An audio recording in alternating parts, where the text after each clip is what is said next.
아, 그래 오늘은 예수님이 제자들을 부르시는 장면이죠. 예수님이 제자들을 어떻게 부르셨을까? 사실은 우리가 이 본문을 너무나 잘 알고 있기 때문에 그냥 뭐 아무런 그런 고민이 없어요, 우리 안에. 그런데 가만히 들여다보면 이 안에 어마어마한 고민이 숨어져 있다는 것을 알게 됩니다. 왜냐하면 자, 베드로와 안드레, 야고보와 요한, 이들의 직업이 원래는 어부였다는 겁니다. 가난한 어부예요. 가난한 어부. 배우지도 못한 사람들이고 그저 갈릴리 호수에서 물고기 몇 마리 잡아서 그 물고기 팔고 그것들로 연명하는 가난한 어부들입니다. 그런데 그런 어부들이 어떻게 예수님의 제자가 되었겠느냐고요. 다시 말하면 자, 가난한 어부들이에요. 여러분이 베드로, 이 안드레, 야고보, 요한 같은 지금 상황에 계시다면 여러분 예수님이 야 나를 따라오너라, 내가 너희를 사람 낚는 어부가 되게 해줄게, 이렇게 한다고 해서 정말 그렇게 예수님을 따를 수 있겠습니까? 왜냐하면 현실의 문제가 너무나 크기 때문에 그런 거예요. 현실의 문제. 다시 말하면 물고기를 잡지 않으면 밥 먹고 살기 어려운 사람들이에요. 하루하루 갈릴리 호수에 가서 물고기를 잡아야 자기 가족이 먹고 살 수 있는 참 지극히 평범한 소시민들이었다는 겁니다. 그런데 사람 낚는 어부라는 게 도대체 뭐예요? 이건 보통 사람들도 잘 이해가 가지 않는 대단히 추상적인 개념입니다. 현실적으로 물고기를 잡아서 밥을 먹고 살아야 하는 사람들에게 미래에 사람을 낚는 어부가 되게 할 것이다. 이 말 한마디에 그물을 버려두고 모든 것들을 버려두고 예수를 따랐다. 성서는 그렇게 몇 마디만 서술하고 있지만 실제적으로 그 안에는 베드로의 고민, 안드레의 고민이 그 안에는 있다는 겁니다. 고민하지 않고 따랐겠어요? 인간이 자신의 인생을 결정하는데 자, 다른 사람들이 다 현실의 문제에 안주하는 거 아니에요. 현실이라고 하는 건 뭡니까? 오늘 지금 내가 밥 먹고 살아야 하는 일, 특별히 자본주의 사회에서 우리가 어떻게 살아야 합니까? 어떻게 사는 것을 여러분 자녀들에게 이야기하죠? 자녀들에게 이야기할 때 야, 너 대학교 졸업하고 무조건 연봉 많이 주는 데 가는 거야. 안정되게 오랫동안 직장생활 하는 데 가는 거야. 대부분 그렇게 가르치지 않아요? 직간접적으로 우리는 그걸 그렇게 교육받으면서 살아옵니다. 그런데 전혀 이해할 수 없는 진로, 도대체 뭐예요? 사람을 낚는 어부가 된다. 이건 이해할 수 없는 거예요. 보통의 사람들은 이해할 수 없는, 다시 말하면 현실의 문제와 미래의 가치의 문제. 사람을 낚는다는 것은 가치의 문제란 말이죠. 그렇죠? 이건 돈으로 계산이 안 되는 거란 말이에요. 현실의 문제는 돈으로 계산이 돼요. 물고기를 10마리 잡았다? 이거는 오늘 내가 얼마를 벌었네. 오늘 얼마를 벌었으니까 내 가족들을 위해서는 오늘 얼마를 쓸 수 있어. 이 돈이라고 하는 건 돈의 이 크기와 많고 적음으로만 현실에 매몰되어 살던 사람들에게 미래, 내가 너를 사람을 낚는 어부가 되게 할 것이다. 너무나 추상적인 가치야. 돈으로 환산되는 가치가 아니란 말이에요. 그 추상적이고 때로는 그것이 관념적일 수 있는 그런 미래의 가치를 따라간다. 결코 간단한 일이 아니라는 겁니다. 그러니까 인간은 말이죠. 늘 현실과 우리가 추구하는 가치의 문제가 늘 충돌하거든요. 그렇죠? 우리가 밥 먹고 사는 문제와 내가 꼭 이렇게 살아야 돼? 라고 하는 내 안의 고민과 갈등이 있죠? 동시에 또 어떤 그 영적이고 또 정말 가치지향적인 그런 인생을 꿈꾸면서 우리는 동시에 이 두 가지를 우리는 우리 안에 내면 안에 가지고 있기 충돌하죠. 그리고 둘 중에 하나를 선택하면서 살아가는 겁니다. 무엇을 선택하고 사느냐? 거기에 따라서 그 인생이 달라지는 거예요. 현실의 문제, 현실의 이해관계에 매몰려 살 것인가 아니면 가치의 문제에 더 비중 있게 거기에 우리가 더 삶의 무게중심을 두고 살 것인가. 이런 것을 따라서 우리 인생의 질이 달라지게 되어 있죠. 저 개인적으로도 사실은 이런 문제들을 놓고 많은 고민들을 했었습니다. 외국에, 미국에 유학을 갈 것인가 아니면 구로공단에 들어가서 외국인 노동자 사역을 할 것인가. 사실 현실적으로는 아이들과 함께 편하게 가는 게 좋았겠죠. 그러나 제 안에는 그것보다는 가치가 더 중요하게 느껴졌어요. 그리고 그것을 선택했어요. 다행스럽게 오늘 여러분과 만날 수 있는 바로 그런 이유가 됐던 것. 저는 스스로 참 그때 잘 선택했다. 힘들었지만 그 길이 옳았다라고 생각을 합니다. 미국의 유명한 20세기 가장 유명한 신비주의 영성 신학자가 하나 있죠. 헨리 나우엔이라고 하는 사람. 이 사람은 대단한 신학자예요. 예일대 신학부에서 신학을 가르쳐주고 전 세계에서 가장 아주 유명한 신학자입니다. 그러나 그는 자신의 삶을 완전히 전환합니다.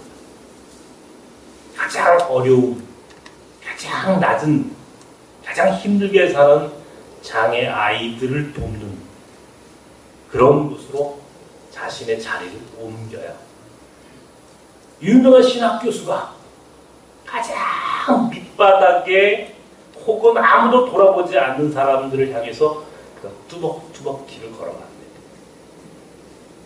정말 헨리 나우엔이 그렇게 모든 사람들에게 존경을 받을 수 있는 신학자요 신앙인일 수 있었던 것은 그러니까 머리로 예수를 믿은 게 아니고 몸으로 예수를 믿은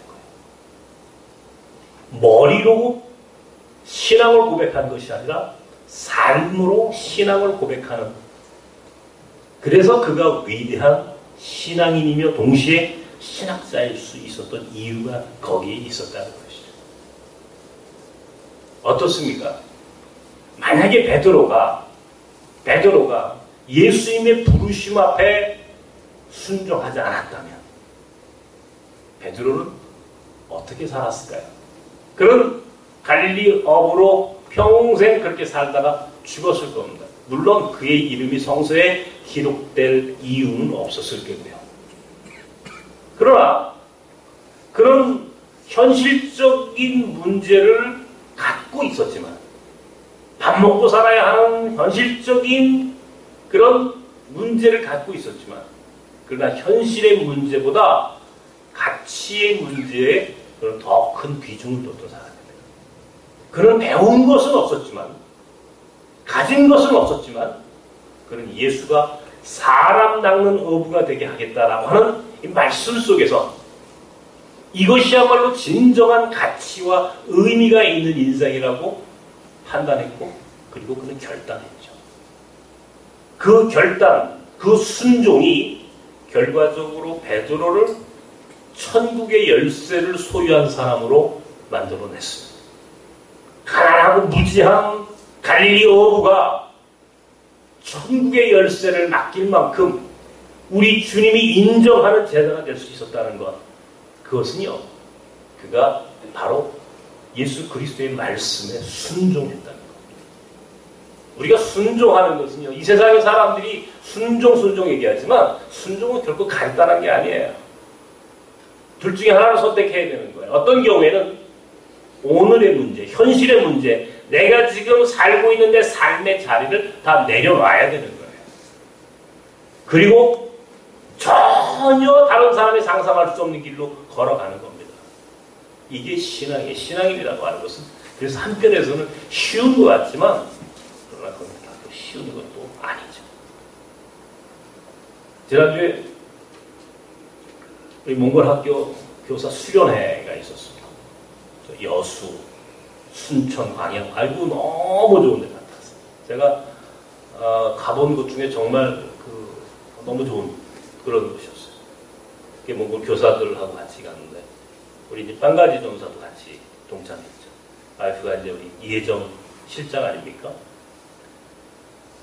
우리 가는 데마다 여수에 있는 목사님들하고 이제 같이 아침 식사를 같이 하는데 얼마나 우리 빵가지 전사는 인정하고 제가 옆에서 보니까 이게 뭐라고 그럴까요? 다르게 느껴지는 거예요. 한 인간이 다르게 느껴지는 거예요. 다르게 보여지기도 해요. 야, 빵가지가 정말 많이 변했구나. 빵가지 인생이 변한 거예요. 인생이 변했구나. 저 친구가 불과 몇 년 전에는 외국인 노동자로 모든 사람들이 그렇게 인정하는 인생이 아니었을 텐데 하나님의 부르심 앞에 그가 온전히 섰을 때 하나님 그를 인정해 주시는 것을 제가 보았어요. 그리고 기대가 되기 시작합니다. 야, 앞으로 인도에 가면 우리가 인도의 역사가 어떻게 바뀔까, 인도 선교 역사가 어떻게 바뀔 것인지 막 그런 게 기대가 돼요. 우리 호잡드 목사는요, 지난주일날 전화를 했더니 지난주에 17명의 일한 사람이 모여서 예배드렸대요. 17명이. 여러분, 무슬림이 한 명도 아니고 그것도 어디 무슬림 모스크 사원에서 자기들끼리 모여 집회하는 것이 아니고 크리스찬의 모양새를 갖추고 예배 공동체로 모여서 17명이 예배를 드렸다는 것은 작은 일이 아닙니다. 큰 일이에요. 제가 늘 그렇게 이야기합니다. 야, 이게 어떻게 기적이다. 그가 성수동에서 인쇄공장에서 박스 메고 다니는 외국인 불법 체류 무슬림 노동자였는데 그가 돈 때문에 한국에 돈 벌기 위해서 온 사람입니다. 돈이 그 인생의 전부였어요. 물질이 전부였다고요. 돈 벌기 위해, 돈 벌어야 고향에 있는 가족들 먹여 살리고 돈 벌어야 자기도 꿈을 이룰 수 있다라고 생각하고 한국에 온 거예요. 그런데 그가 어느 날 예수 그리스도를 만났어요. 예수 그리스도가 그에게 다가오셨어요. 그리고 부르시면 나를 따라오너라. 내가 너를 사람 낚는 어부가 되게 해줄게. 그때 호잡드가 빵가지가 고민하지 않았겠어요, 여러분? 고민 안 하고 돈 벌기 위해서 한국에 온 사람들인데 돈 버는 것 대신 예수를 따르고 사람 낚는 어부가 되게 한다는 이 가치 중심적인 인생으로 자신의 삶의 패러다임을 전환한다는 것, 이게 간단한 게 아니다 말이에요. 목사님에게 저보고 똑같이 그런 상황에서 그러면 당신은 그렇게 당신의 인생의 방향을 바꿀 수 있습니까? 라고 묻는다면 저 솔직히 고민 많이 했을 것 같아요. 왜? 현실의 문제가 더 크니까. 지금 밥 먹고 사는 문제가 더 중요하니까. 지금 당장 오늘이라고 하는 이 문제가 내게 더 크게 보이는 거예요. 미래에 주어질 가치, 사람을 낚는다? 이게 말은 쉽지만 이게 쉬운 말이 아니란 말이에요. 사람을 낚는다는 게 도대체 뭡니까? 인간에 대한 문제에 관심을 갖기 시작한다. 인간의 문제. 돈의 문제에서 인간의 문제로, 물질의 문제에서 영혼의 문제로, 현실의 문제에서 미래의 문제로. 우리가 주간의 자본주의 사회에 가지고 있는 이 돈의 힘 대신 가치의 힘을 믿고 살겠다는 거예요. 이게 간단한 게 아닐 거란 말이에요. 베드로가 고민했을 거고, 땅가지가 고민했고, 호잡드가 고민했고, 여기 우리 외국인 리더들이 고민하고 있는 문제들이고, 저 역시 고민하고 있는, 그리고 이것은 여러분의 고민이기도 합니다. 어떻게 살 거냐 말이야, 어떻게. 근데 베드로는요, 예수님의 제자들은 오늘의 문제, 현실의 문제에 매몰되지 않고 가치의 문제를 선택할 수 있는 그런 결단력, 순종하는 삶을 살았어요. 그때 그들의 삶의 질이 바뀌는 거예요. 인생의 질이 바뀌는 거예요. 어떻게 바뀌어요? 상상도 할 수 없는 인생으로 업그레이드. 네? 그들의 인생이 그냥 별 볼일 없는 갈리 어부였을 사람들이 천국의 리더가 되는 거예요. 천국의 리더. 하나님이 쓰시는 인생으로 바뀌기 시작하는 거예요. 그들이 허점이 없었어요? 그들이 무슨 배운 게 있어요? 그들이 뭐 성격적으로 원만한 사람들이었어요? 대인관계가 좋아요? 아무런 근거 없는 사람. 그러나 단 한 가지. 예수 그리스도의 말씀에 순종했고 그들이 사람 낚는 어부가 되게 하겠다라고 하는 말씀 앞에 결단했을 때 예수 그리스도 우리 주님은 그들을 당신의 제자로 삼으셨고 그들을 쓰셨어요. 그들이 가지고 있는 객관적인 조건이 아니고 그들이 예수 그리스도의 말씀 앞에 순종했을 때 가치의 문제를 자신의 인생의 최고의 목적으로 삼았을 때 이게 크리스찬이 사는 법입니다. 우리가 사는 법은요 결코 실리주의자가 돼서는 안 돼요. 우린 명분을 따라가는 사람들입니다. 우리 크리스찬들이 가끔 이 예수 믿으면 아주 축복받고 뭐 부자가 되고 뭐 이런 얘기를 하는 경우가 종종 있어요. 그러나 그건 거짓말입니다. 예수 믿는다고요? 부자가 된다고요? 예수 믿는다고 축복받는다고? 제가 지난주에 말씀드렸죠. 돈은 축복이 아니고 은사다. 돈을 버는 것은 은사지 그것이 축복이, 그럼 그것이 축복이면 모든 크리스찬은 다 부자가 돼야 돼. 그러나 그렇지 않아요. 돈을 버는 사람은 따로 있습니다. 그건 은사예요, 은사.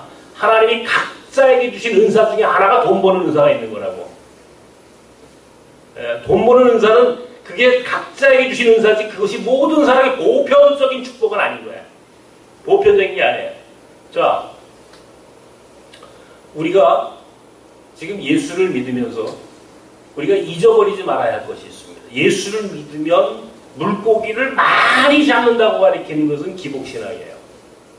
베드로가 이야기하는, 베드로가 오늘 예수 그리스도를 통해서 만난 경험은 그가 갈릴리 호숫가에서 예수를 만났기 때문에 물고기를 많이 잡은 게 아니야. 예수를 만났기 때문에 물고기 잡는 인생에서 사람 낚는 업으로 인생의 방향을 턴한 거라고. 인생의 목적이 바뀐 거지.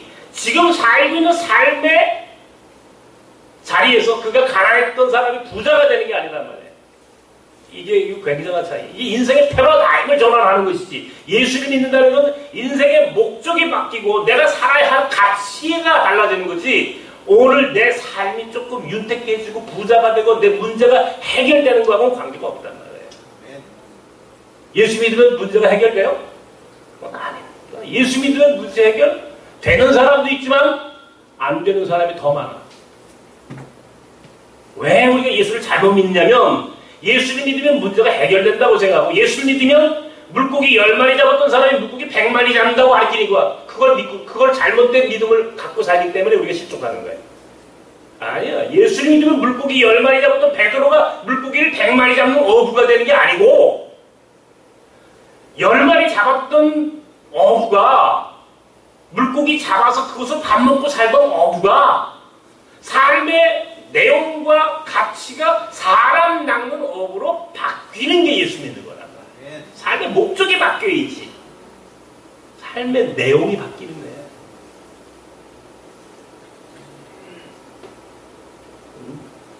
삶의 내용이 바뀌는 거예요. 삶의 목적이 바뀌는 거예요. 왜 우리 교회가 오늘 기복신앙으로 교인들한테 예수 믿으면 복 받는다. 복은 우리가 물질적인 복도 복이지만 하나님이 주시는 복은 더 광의의 개념이에요. 광의 넓은 의미의 개념이에요. 베드로는 진짜 복 받은 사람이죠. 그죠, 여러분? 여러분, 베드로가 물고기 10마리 잡던 어부가 100마리 잡는 어부로 큰 그 무슨 어부가 됐다라고 하는 것이 복이에요? 아니면 어부질이나 물고기 잡던 갈리오소에서 어부나 하던 사람이 하나님 나라의 리더가 되고 하나님 나라의 키를 쥐고 있는 예수 그리스도의 제자가 되고 가장 위대한 하나님에 대한 하나님에서 한번 쓰임받았다는 거 어떤 게 복이에요? 진짜 복이. 100마리 물고기 몇 마리 더 잡았느냐는 복이 아닌데 그건 아주 값싼 은혜야. 값싼 은혜. 여러분 그걸 값싼 cheap grace. 값싼 은혜. 값싼 은혜는 기독교의 복음하고는 관계가 없는 거예요. 값싼 은혜를 믿어서는 안 되는 거예요. 우리가 추구하는 진정한 축복은 오늘 내 삶의 방향이 바뀌는 거야. 목적이 바뀌어야 되는 거야.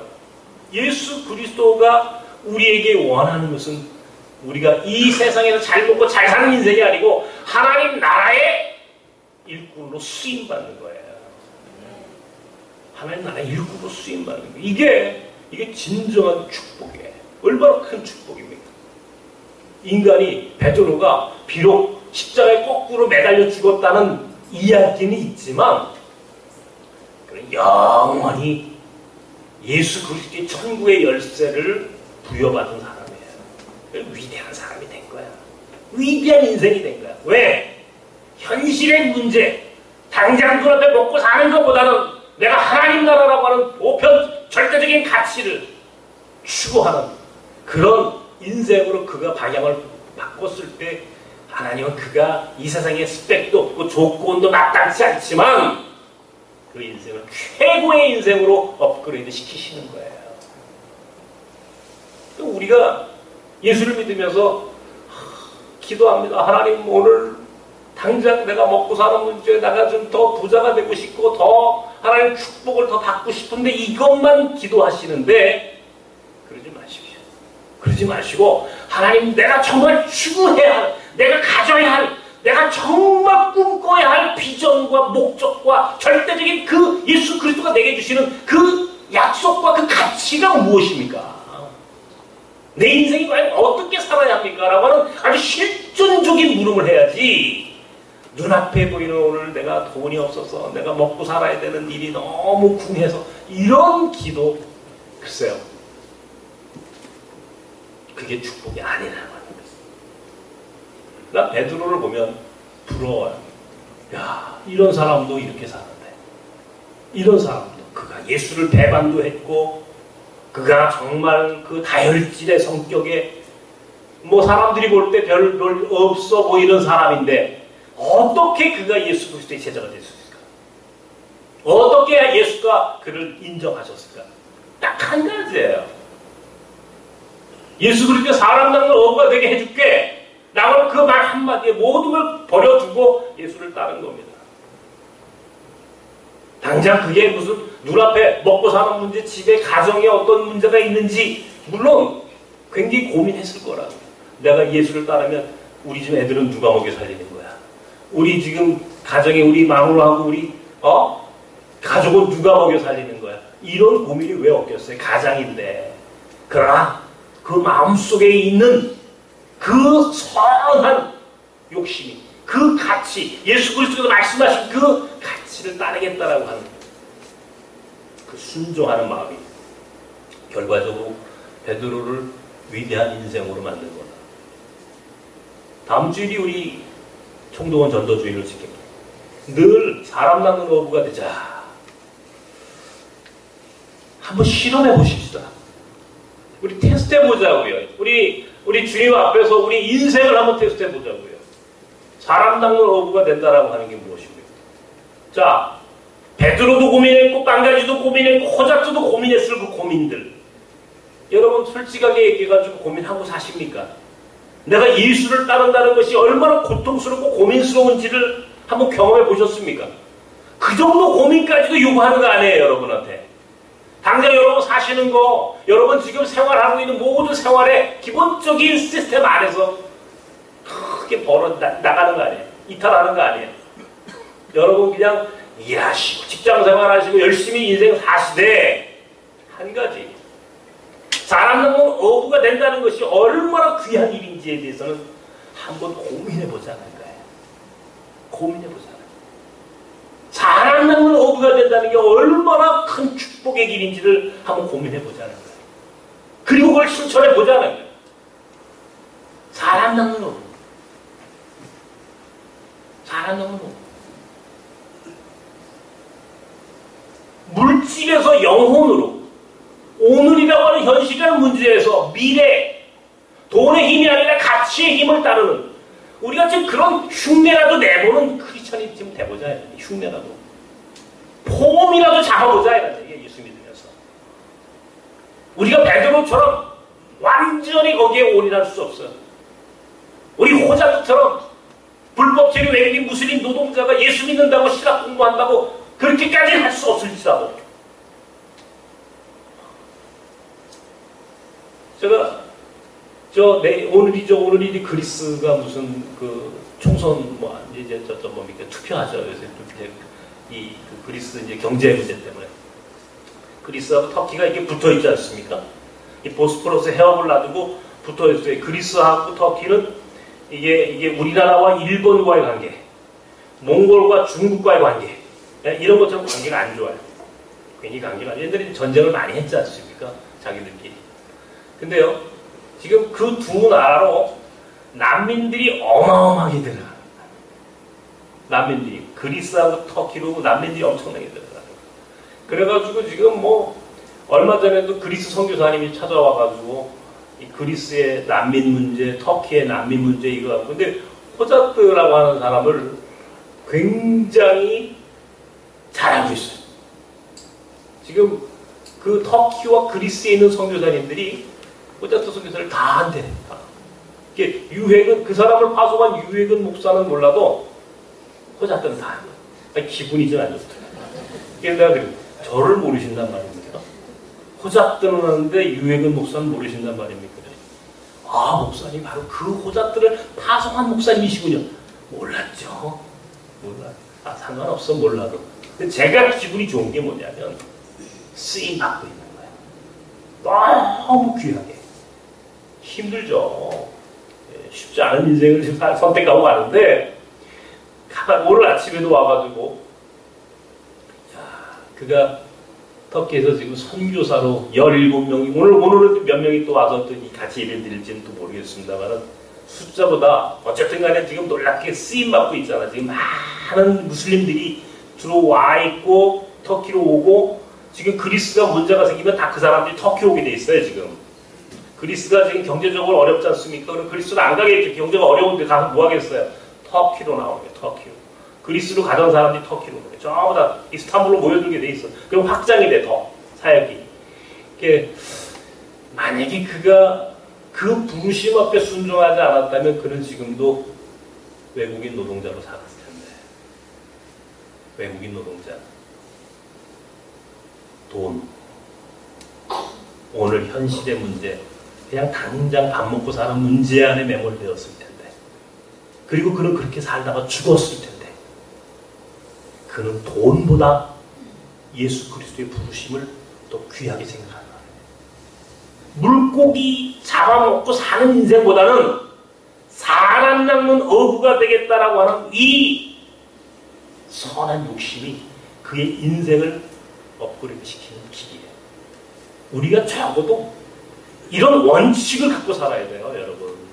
우리 크리스천들이, 우리 예수 믿는 사람들이 오늘, 지금, 현실, 이 문제에 매몰돼서는 안 됩니다. 눈에 보이는 현실이 아니라 보이지 않는 가치를 선택할 수 있는 마음을 갖고 살아요. 이게 바로 믿음이에요. 믿음이란 뭐예요? 다른 게 아니에요, 믿음은. 보이지 않는 가치를 따라가는 거예요. 눈에 보이는 거면 다 따라가, 원래. 이 세상 사람들도 다 따라갑니다, 눈에 보이는 거는. 눈에 보이는 사람, 눈에 보이는 권력, 눈에 보이는 돈, 눈에 보이는 거 다 따라가게 돼 있어. 예수 믿는 사람은 눈에 보이지 않는 걸 따라가는 사람이에요. 눈에 보이지 않는 걸 따라야 승리합니다. 위대한 인생을 되는 것은 눈에 보이는 걸 따라가는 인생이 아니라 보이지 않는 것을 따라가는 사람. 이게 믿음의 사람이에요. 눈이 우리 예수 믿는 사람은 이 세상에 눈 감고 사는 게 아니에요. 다른 사람이 보지 못하는 것을 보는 것이 믿음의 눈이에요. 다른 사람이 볼 수 없는 가치, 사람 낚는 어부, 이게 당장은 무엇을 이야기하는지 몰랐어, 베드로는. 그러나 그는 나중에 하는 거야. 사람 낚는 어부라고 하는 것이 무엇인지. 아, 돈이 아니라 인간로구나. 물질이 아니라 영혼이로구나. 당장 눈앞에 보이는 것보다 보이지 않는 가치를 따라가는 것이 이게 바로 예수를 따른다는 것이었구나라고 하는 것을 그는 깨달았던 거예요. 그래서 위대해진 거예요. 다음 주일 총동원 전도주일, 우리가 그런 마음으로 한번 하나님 앞에 우리가 사람 낚는 어부가 한번 되어보시기를 결단하시기 바랍니다. 사람 낚는 어부, 이게 얼마나 멋진 인생인지를 한번 여러분이 생각해 보세요. 이게 얼마나 우리를 귀한 인생으로 만듭니까?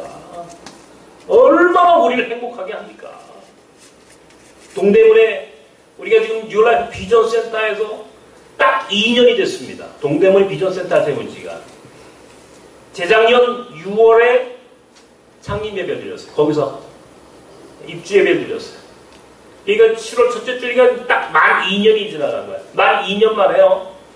외국인들이 지금 거기에 한글을 배우러 오는 외국인이 50명 넘어 60명이 넘었다는 거예요.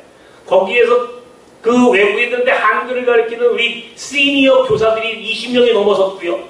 몇 주 전에 시작한 우리 중앙아시아 사람들 아이들, 방과후 학습에 참여하는 아이들을 가르치기 시작했는데 벌써 10서너 명이 넘어섰어요. 제가 뭐 숫자를 얘기하는 게 아니에요. 불과 2년 만에 놀랍게 하나님 우리를 쓰시는 거예요. 처음에 그거 세울 때 돈 계산 안 해. 우리가 돈 계산 안 할 수 없잖아. 이게 돈이 얼마가 들어가는데, 이걸 운영하려면 돈이 얼마가 필요한데. 그런데요, 2년 만에 우리는 그 공간이 부족해가지고 한 개층을 더 얻었습니다. 지금도 예산이 없어요. 그러나 하나님이 끌고 가시는 거예요. 이끌어 가시는 거예요. 옥상에 지금 햇빛 발전소를 세우고, 이따가 여러분 빵 또 드십시오. 매주 토요일마다 지금 빵을 구워요. 햇빛 발전소 나오는 그 전기로 빵을 구워가지고 나눕니다. 몽골 아이들이 와서 같이 빵을 굽기 시작했어요. 어저께부터. 몽골 아이들이. 그 옥상 밑에 거기다 비닐을 떼어 거기다 이제 버섯 농장을 세워야 되는데, 이 버섯 농장을 세우는 게 돈이 만만치 않게 나가는 거예요. 돈이. 어저께는요 굉장히 고민이 생깁니다. 어떤 고민이냐? 투자 대비 경제성. 일단 내가 비겁하긴 굉장히 비겁한 인간이에요. 그런 생각을 하게 되는 거예요. 우리가 돈을 갖고 있는 공동체가 아니니까. 야, 근데 중요한 것은 경제성이 아니라, 중요한 것은 이것을 통해서 아이들에게 비전과 가치를 심어주겠다고 시작했던 일인데, 당장 현실적인 문제가 딱 걸리니까 경제적인 문제를 생각하는 거예요. 경제적인 문제를 생각하는 거예요. 동시에 내 안에 이걸 통해서 나는 이방인들에게, 몽골 아이들에게 더 큰 가치를 심어주겠다고 생각했는데, 경제적인 문제와 가치의 문제를 놓고 나는 또 충돌하는 거예요. 내 안에서. 베드로도 분명히 고민했을 고민이 오늘 나에게도 없지 않아 있다는 것을 고백드리는 거예요. 오늘 이 얘기를 드리는 것은 적어도 이제는 오늘 경제적인 문제보다 하나님이 주신 가치의 문제를 더 귀하게 여기며 목회하고 싶다. 그 목회적 결단을 그나마 그래도 여기까지 오면서 해왔는데도 불구하고 끊임없이 내 안에 고민이 있어요. 고민이 있어요. 갈등이 있어요. 충돌하는 계속. 우리 안에 막 그래요. 아, 목사님 이거 만들어 놓고 나중에 이거 뭐 돈 그렇게 투자해 놓고, 투자라고 생각하면 이거는 하면 안 되는 거예요. 투자라고 생각하면 하면 안 돼. 그러나 이것이 하나님이 주신 가치의 문제, 비전의 문제, 그 사람들의 삶의 내용과 질을 바꾸는 굉장히 중요한 선교적 전략이다라고 생각하면 그건 맞는 거예요. 이게 끊임없이 충돌하는 거예요. 진리가 아니라 명분을 따라야 한다. 오늘 여러분 저와 함께 결단하십시오. 예수 믿는 것은 실리가 아니고 명분을 따는 예수 그리스도라고 하는 분은 우리에게 당장의 실리, 당장의 이해관계, 당장 내가 밥 먹고 사는데 나에게 도움을 주시는 분은 아니야. 그러나 그분이 나를 따르라, 내가 너를 사람 낳는 어부가 되게 하리라고 하는 그 가치를 따라갔을 때, 그 명분을 따라갔을 때는 궁극적으로 승리가 보장되어 있어. 오늘 손해를 보더라도 내일 예수께서 주시는 그 승리의 삶을 꿈꾸는 사람들이 오늘 나선 사람들이고 나선 공동체예요. 오늘은 바보 같은 선택을 해. 바보 같은 선택을 할지라도 궁극적으로 그것이 우리가 이기는 일이고, 그것이 예수께서 우리를 쓰시는 바로 그런 결단이라면 오늘 손해를 보고 바보처럼 살아도 돼. 조금 이해관계에 너무 일희일비하지 마십시오. 손해보고 바보처럼 사람들이 가지 않는 길 묵묵히, 그러나 그것이 하나님 나라의 가치를 선택하는, 그것이 진짜 지혜로운 성도라는 사실을 마음속 깊이 깨달으시기 바랍니다. 베드로는 고기 잡는 것 버려두고 사람 낳는 어부 되기로 했다고 했죠. 일주일만 고기 잡는 것도 좋지만, 갈리오스에서 물고기 잡는 것도 좋지만, 사람 낚는 어부 일주일만 해보시기 바랍니다. 그래서 다음 주에는 사람 낚는 어부의 모습으로 오시기 바랍니다. 사람 낚는 어부의 모습으로 오늘 여기 여러분의 자리에 옆에 한 자리 빈 자리를 채울 수 있는 여러분 되시길 주님의 이름으로 축원합니다. 하나님, 당장 먹고 사는 문제가 있었으므로 베드로는 고민했었을 겁니다. 그러나 그들은 궁극적으로 모든 것을 버려두고 예수를 따랐다고 합니다. 현실의 문제가 크게 보이지만 그러나 그들은 더 큰 가치를 보았습니다. 오늘이라고 하는 현실의 문제에 매몰될 수 있었지만 그들은 미래에 주어질 상급을 보았습니다. 하나님 나라의 일꾼이 된다는 것이 이 세상에서 성공하는 것보다 더 큰 가치가 있다는 것을 믿게 하여 주시옵소서. 하나님 나라에 쓰임받는 사람이 된다는 것이 이 세상에서 쓰임받는 것보다 더 큰 의미가 있다는 것을 깨닫게 하여 주시옵소서. 그래서 우리 모두 지혜로운 신앙인이 되길 바랍니다. 짧은 안목으로 눈에 보이는 것에 끌려다니지 말게 하시고 보이지 않는 것에 순종할 줄 아는 믿음의 사람들 되게 하여 주시옵소서. 예수님의 이름으로 기도하옵나이다. 아멘.